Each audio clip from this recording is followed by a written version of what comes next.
Sir ये समझ नहीं आता कि बिल्डिंग बड़ी है या टावर। तो यार तुम्हारी नॉलेज है तुम्हारी सबसे बड़ी पावर।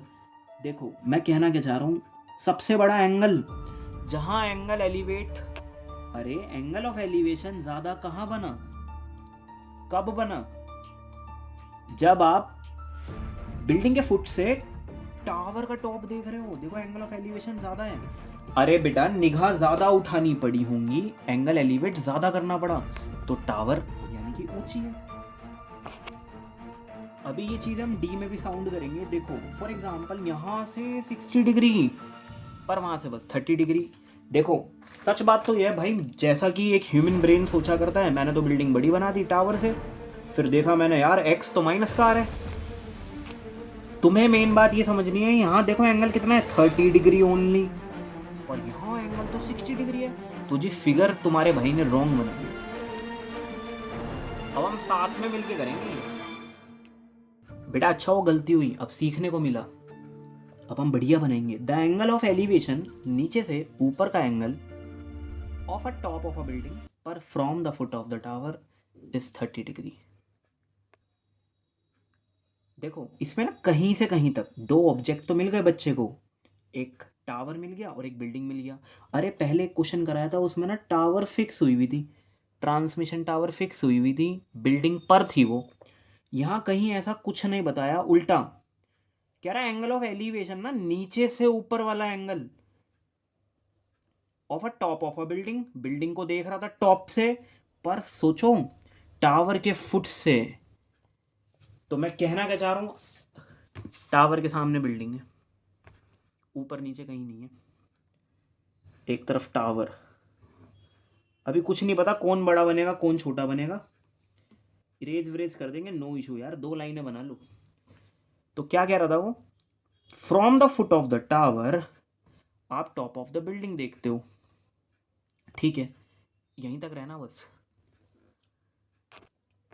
और वहां एंगल चलता है 30 डिग्री का, बट आगे, and the angle of elevation of the top of the tower, tower का टॉप पर from the foot of the building, building के फुट से टावर का टॉप देखता हूं तो एंगल कितना आ रहा है, 60 डिग्री।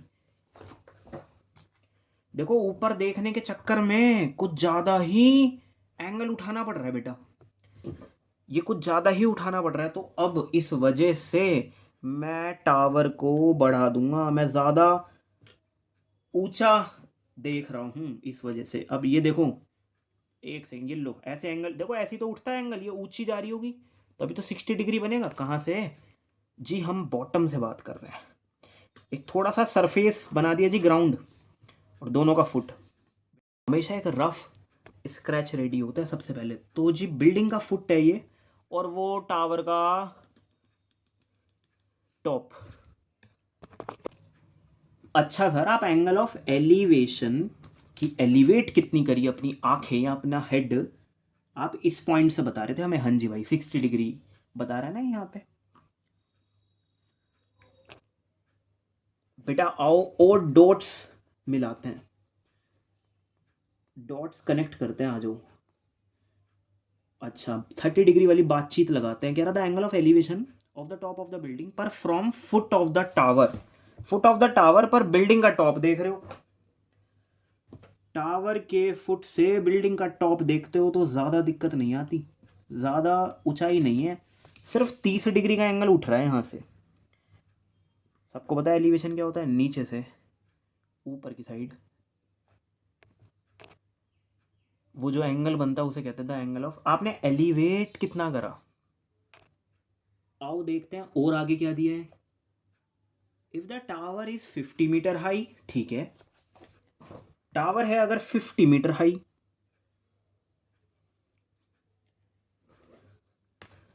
बेटा मजा तो जब ही आता है जब आप स्क्रैच बिल्कुल जीरो से स्टार्ट करो। तो कह रहा बिल्डिंग की हाइट बताओ, क्या लगता है बिल्डिंग की हाइट आएगी तो छोटी ना। हाँ ठीक है सर, 50 से छोटी आएगी आप यूं कह रहे हो। पता है इस सब पे क्यों फोकस कर रहा हूं, एंगल आपको डिसाइड करवा देगा कि बड़ा कौन है। और जब आप फुट से टॉप देख रहे हो, सामने वाली बिल्डिंग देख रहे हो, और बिल्डिंग के बेसमेंट में नीचे जाके उस टावर को देख रहे हो, तो क्लियर हो रहा है जी कोई एक के ऊपर एक नहीं रखा हुआ, क्योंकि लास्ट क्लास में हमने क्वेश्चन करा था ना, ट्रांसमिशन टावर उसके ऊपर थी, बताया था ऐसा। मैं बात कर रहा था यार क्वेश्चन नंबर 7 की, ठीक है ना। तो ध्यान रखना जी आगे पहली बात तो अपोजिट है सर, दोनों आमने सामने है। दूसरी बात बड़ा कौन है, एंगल डिसाइड करवा देगा बड़ा कौन है।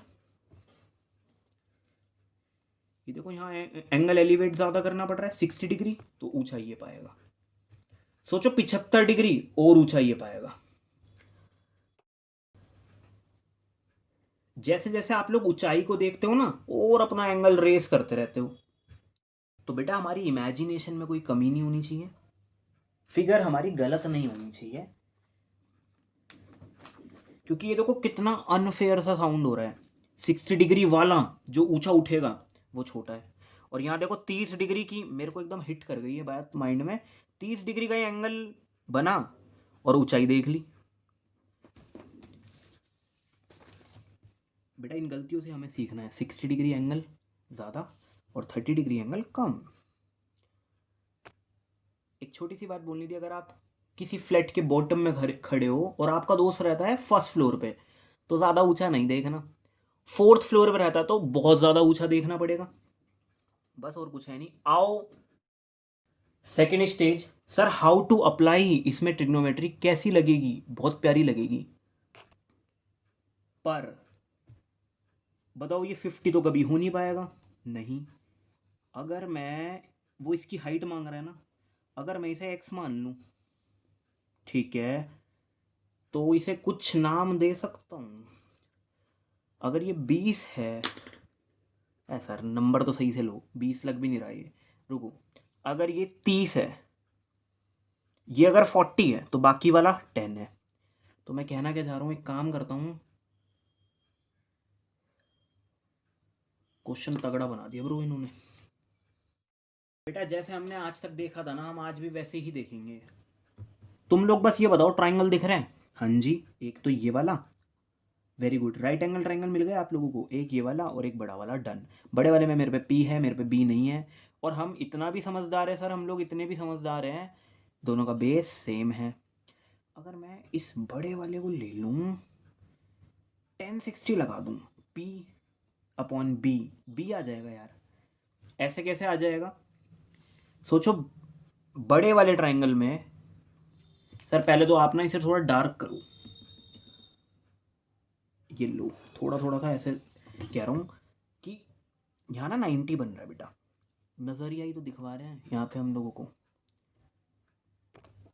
आपकी इमेजिनेशन पावर ही तो देख रहे हैं हम लोग, नजरिया समझो, ये 90 बन रहा है यहाँ पर। अरे इसके लिए जब बताऊंगा, जब कह देना 30 डिग्री, फिलहाल इस पे रहो, और 90 बन रहा है, दिस इज 60, इसके अनुसार ये पी है, और ना जाने बी कितना है, तो मेरे हिसाब से बी निकाल दो आप, वो बी ना, ये इसमें काम आ जाएगा ना।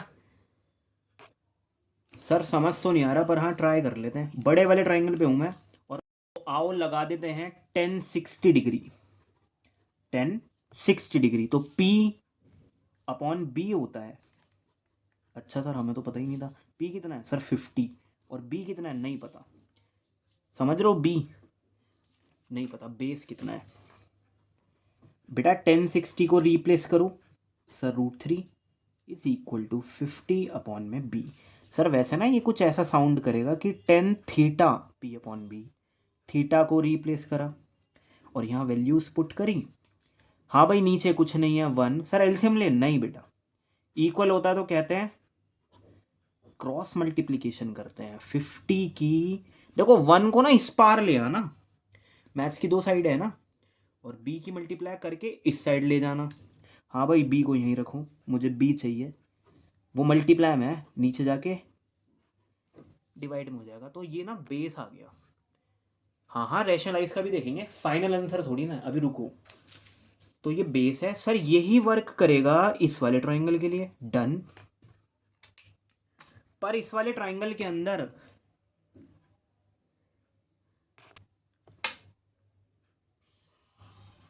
जिसकी हाइपोटेनस ये है और वो बेस के साथ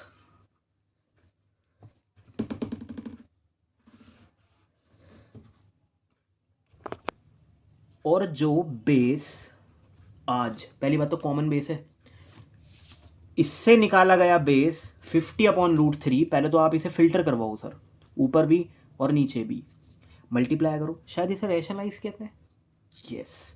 तो 50√3 मल्टीप्लाई होके एक नंबर है, दूसरा रूट वाला है, तो ऐसे हो जाएंगे। और जी दोनों रूट वाले हैं, देखा जाए तो स्क्वायर हो रहा है और ऐसे कट जाता है, 3 आएगा। तो सर ये ना कॉमन बेस आ गया, यही यूज करूंगा जब मैं यहाँ 1030 लगवाऊंगा अब की बार। क्यों? राइट एंगल ट्रायंगल दिख रहा है ना, स्काई ब्लू वाला, P/B, ज़्यादा कुछ नहीं, मजे में लगाओ 1030। बस अब इस ट्रायंगल के अकॉर्डिंग मेरे पास थीटा भी है, इस थीटा के अकॉर्डिंग P है, जो कि नहीं दिया यार। बस पहले तुम लोग बड़े वाले ट्रायंगल पे थे, उस साइड वाले, अब इस साइड वाले पे आ जाओ, स्काई ब्लू वाले पे। तो मेरे पास थीटा के अकॉर्डिंग P और B। अच्छा, आप 1030 लगाना चाह रहे हो, क्योंकि मुझे चाहिए P और मेरे पास है B। कहाँ से आया वो B? सर वो एक्चुअली है कॉमन था ना, B आ गया। अब बारी आती है यार इस वाले ट्रायंगल की, इसमें थीटा के अकॉर्डिंग, एंगल के अकॉर्डिंग एग्री करते हो ना, यही P होना चाहिए और यही B होना चाहिए। हाँ जी सर, तो यानी कि सर आप 1030 लगाना चाह रहे हो, क्योंकि P और B का वही जिक्र होता है। हाँ बिल्कुल सही, cot 30 भी लगा सकते हो, क्योंकि वहाँ पे भी P और B का रिलेशन आता है। बेटा मुझे चाहिए P और मेरे पास है B, सर B कहाँ से आया आप पे? अरे यार वो बड़े वाले ट्रायंगल ने दिया, इसका एंगल लिया, ये P दिया था, B निकाल दिया। सो B कितना आ रहा है? देखो B कितना आ रहा था, इतना आ रहा है, ठीक है सर, यही B इसके लिए वर्क करते हैं। आओ लगाते हैं इसमें 1030। तो सर 1030 के अगर बारे में बात करें, basically tan theta is all about P/B। 1030 के लिए P क्या है? आपने X माना है, you can take H also, जिन्हें X नहीं पसंद। B सर देखो अब यहाँ इशू आएगा, क्यों? क्योंकि B जो है ना वो आ गया अपॉन में, ये लो B खुद ही अपॉन में, तो क्या करें? अभी बताएंगे यार क्या करें। ये base 1030 is all about sir 1/√3, this is X। हाँ भाई, जो खुद अपॉन में, देखो यार ऐसा है, वो सिस्टम तो गलत हो जाएगा जब X के नीचे अभिषेक ये लिख देगा गलत, Y गलत। क्यों गलत है? मल्टीपल, देखो या तो चीज़ें बटे में होती हैं या फिर डिनोमिनेटर्स, ये देखो ये जी ऐसे साउंड होते हैं, न्यूमरेटर डिनोमिनेटर, और ये न्यूमरेटर डिनोमिनेटर, मल्टीपल फ्रैक्शन, 4 मंजिल की इमारत होनी चाहिए। तो अब मैं क्या करूं, देखो X के नीचे कुछ नहीं है तो 1 मानना, और बेस देखो मेरा बेस का न्यूमरेटर डिनोमिनेटर दोनों है ना, तो you have to take in this manner. हाँ ऐसे करना पड़ेगा। और जिन्हें बढ़िया समझना है ना, गलती नहीं चाहिए, मैथ से थोड़ा सा डर लगता है, भाई बेस की वैल्यू भी डालो ही मत, इसे इधर ले जाना उधर ले जाना फिर डाल देना। पर आपको ये प्लीज समझना चाहिए, जब बेस के तो अपने न्यूमरेटर डिनोमिनेटर हैं, तो किसको नीड है बेटा 1 की? सर इसको नीड है, कुछ भी नहीं, इस किससे कर रहे होते हैं शायद हम? हाँ जी सर 3 की X से कर रहे होते हैं। हाँ भाई 50√3 की 1 से कर रहे होते हैं। सामने कौन होता है? सर फिलहाल तो ये है। हाँ भाई जिन्हें बढ़िया समझना है, X/1 ऐसे ही रखो, पॉज करो, नीचे वाला शफल करो, 3/50√3, समझ रहे हो? पलट जाएगा। अब 3x, सर ये तो सेम ही आएगा, और सामने 1/√3। किसी को पता चल रहा है यहाँ से x की वैल्यू आ सकती है या नहीं? बिल्कुल आएगी। एक तरफ x है और बाकी सब नंबर है, बस डील करना आना चाहिए। देखो इक्वल है ना, आओ क्रॉस करते हैं। 50√3 1 के साथ होगा और 3x की मल्टीप्लाई √3 के साथ होगी। सर ये तो इतना ही आएगा 50√3, 3x भी ऐसी रहेगा, ये मल्टीप्लाई का √3 है। देखो x को ना अलग करना स्टार्ट कर दो, x के साथ ये था मल्टीप्लाई में, डिवाइड में ले जाओ। सर ऐसे कट जाते हैं, बताता हूँ ऐसे कटते हैं तो क्यों कटते हैं। अरे सर कट जाएंगे तो बढ़िया है ना, कट तो जाएंगे मल्टीप्लाई में, पर अगर प्लस में हो एग्जाम में तो काट के मत आना प्लीज। हाँ कभी कभी कॉमन लेकर कैंसिल हो जाते हैं, ठीक है। फिलहाल यहां से क्या आया सर 50 आया, ठीक है, और सामने कौन है 3x है। चलो 50 आया, सामने कौन है 3x है, x कैसा आएगा, माइनस में भेज दूं 3 को, नहीं ये मल्टीप्लाई में था, मल्टीप्लाई में ही होगा भाई, प्लस में होता ये ऐसे दिखता, अब डिवाइड में जाएगा, जो मल्टीप्लाई में होता है वो डिवाइड में जाएगा। आओ 50/3 की डिवाइड कर लेते हैं, बहुत जल्दी आंसर x आ जाएगा हमारे पास, x मतलब इसकी हाइट। अगर ये 50 है ना तो बस ये तीसरा हिस्सा है, बिल्डिंग बस हाइट के मामले में तीसरा हिस्सा है टावर का, इतना बढ़िया है। 90 है ना अगर फॉर एग्जांपल, तो बस ये 30 ही रह जाती है। जिन्हें कत्ल समझना है इसका ट्रिपल करूंगा तो ये आएगा, 3 गुना का चक्कर है ब्रो इनों में, 3 गुना का, क्योंकि 50/3 की अगर मैं मल्टीप्लाई 3 से कर दूंगा तो वापस से 50 बन जाएगा, ठीक है ना, ऐसा कुछ है यार। हाँ जी हाँ जी, ये अगर 90 है तो ये बस 30 है बेटा, इसी चीज़ की तो फीस है। चलो मजाक कर रहा हूँ, हाँ भाई 50 को डिवाइड करते हैं, आ जाओ, मज़ा आएगा इसमें ना, इस प्रोसेस में मज़ा आएगा। हमें तो सर ये भी नहीं पता बाहर कौन लिखूं और अंदर किसे लिखूं।